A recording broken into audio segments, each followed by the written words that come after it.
So this is my 2012 S1000RR. For some time I was having issues with the ignition when I turned it on in the morning.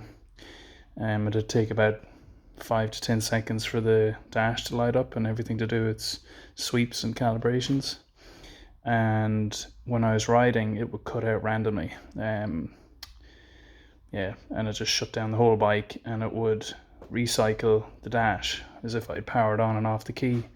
So I was looking into ways to resolve this, and I kind of came down to the point where I started checking side stand switches and whatnot. But if you trigger the side stand switch or other sensors, they don't actually cycle the dash, they would just stall the bike.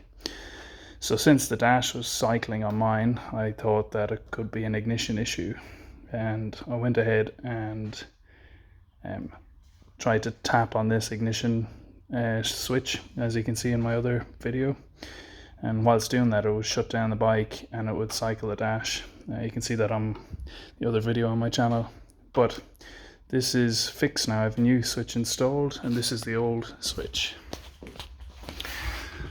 So that's pretty much it. The key goes into this hole in the bottom. And it rotates that shaft and it hits against a switch. So I'll just pop that up.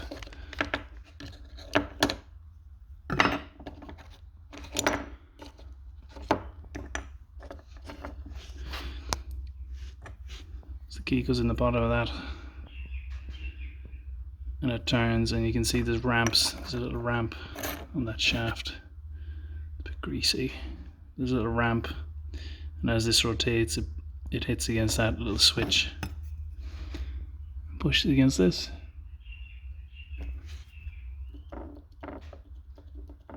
You can hear it clicking. So obviously there's an issue inside here. Not really sure what exactly it is. Either the switch is buggered, or this ramp wasn't pushing down the switch for long enough, or wasn't holding it down or something. So that's all it is. And that cap that goes on top.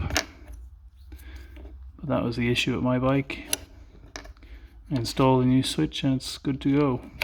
So any of you guys with ignition issues and the dash is actually doing a full cycle and sweep of the needle and everything, it's more than likely this.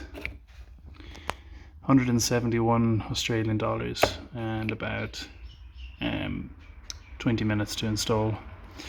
And to install it, I was able to remove this top triple clamp, undo this 36mm bolt and the two pinch bolts here on each side, remove that bottle, and this whole unit this whole triple clamp can just slide up and off.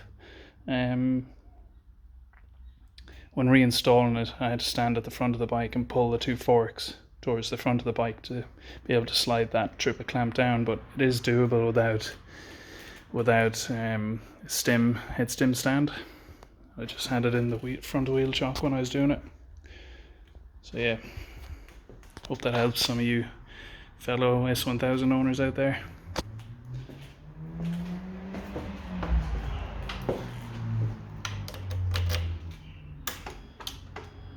That's how it should be.